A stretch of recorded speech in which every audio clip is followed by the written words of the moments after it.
To your mind, what do you think went wrong? It is very clear what went wrong. INEC deliberately, and I said this without any equivocation and with all sense of responsibility, INEC deliberately sabotaged the electoral process because it was working to a predetermined, obnoxious and noxious conclusion. It's not about the system failing. It's about human beings electing on their own to sabotage a system. This is, if I switch off the TV screen behind you, it goes off. But it requires my intervention to go off. If you look at the 2015 election, I don't know if you participated, and you jump into 2019 and then 2023, if you look at those three last elections, how would you describe the development and the progress of our electoral process? Let me put it this way.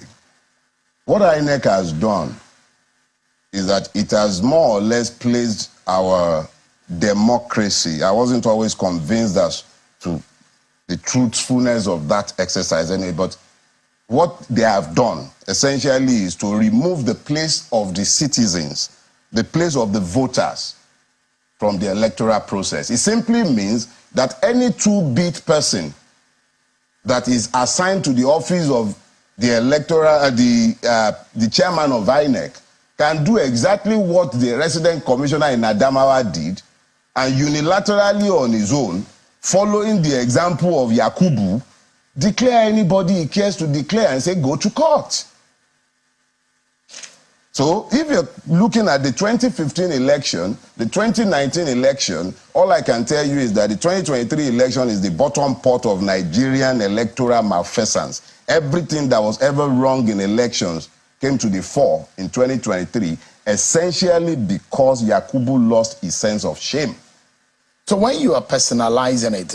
it's not personalizing. I'm sorry, Shem, I need to clear this. Yeah, because you are mentioning I have to mention and it's just one person in that head. He is the head. So what would you like him to... The head is rotten. You think he's to blame?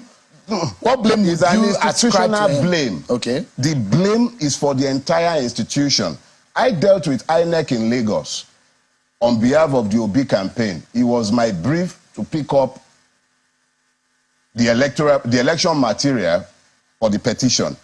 I know the level of stonewalling, and I made sure to write officially at the time to let them know. I know the amount of stonewalling, deliberate stonewalling and delays that we encountered from the wreck in Lagos, and everybody concerned with giving us electoral material that we had paid for. We had to bring copiers from outside, from Rank Xerox, to come to INEC, to come and make photocopies. It was that bad. They stonewalled us every step of the way. So if I'm saying Yakubu, I'm only speaking about Yakubu as a type, not as a person. He is a type, but he is the one who sits at the head of the organization. So you think the 2023 outing of INEC is the worst ever? So, but how then do you think the election was rigged or was manipulated, or how would you describe it? Put it this way. If we're speaking to the participation of Nigerians, their involvement in the process, you cannot fault Nigerians. Across the political divides, we might have our differences, we had our arguments, but the beauty of democracy is that when you vote and somebody emerges in a clear and credible process, you applaud. And then you go away, you go prepare for the next election, expecting and hoping that you'll be able to persuade the people by showing how bad the policies of the people who have won might have been, so that they will vote for you the next time. But in a situation where you see the level of brigandage that were evidenced, especially on March 18, not just the 25th now, the level of violence, intimidation, complete takeover of the city space by criminal elements, ably abetted by agents of state. These are outside of the roles of INEC, isn't it? Let me put it this way. If INEC, as an institution, is examined, and then you look outside, you don't look beyond INEC, you'll first of all be having a distorted picture. Is a system. INEC is only a part of that system. The judiciary is a part of that system. The police is a part of that system. is a systemic failure. But we are dealing specifically with INEC. And that's why you may, and as you have pointed out, say, okay, what about INEC? Point is, INEC was the principal failure on the day. Every other one was tangential. Mr. Farotimi. Hello and welcome to the channel.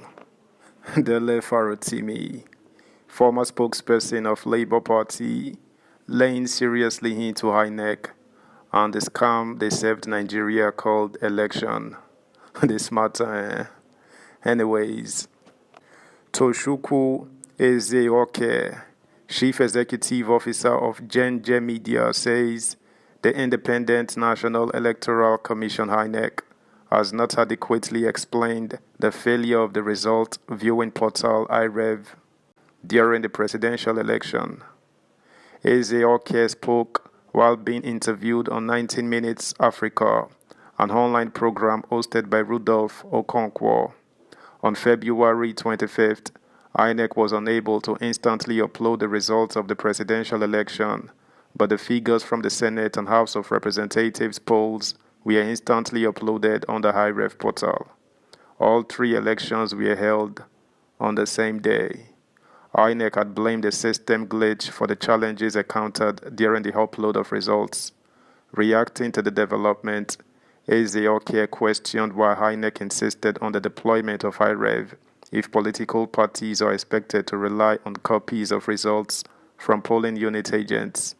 Before the election, INEC assured that the usage of beavers and IREV is sacrosanct and must be adhered to, he said.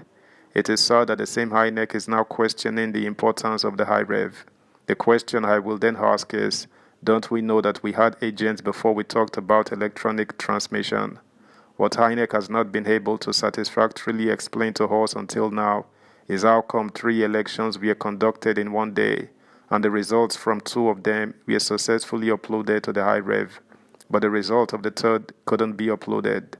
The journalist commended the Presidential Election Petition Tribunal for conducting its proceedings fairly. He said the Labour Party, LP, had been allowed to present its case before the tribunal without unnecessary objections from the All Progressives Congress APC. In many instances, they will raise objections for no obvious reasons. It gladdens that once they raise these objections, the court would say they overruled that objection, he said. With the exception of 1 or 2 times that an objection was sustained, it has always been that their objections were stepped down and rejected, allowing the Labour Party to present their evidence. That's the news, guys. Thanks for listening. Until next time, bye.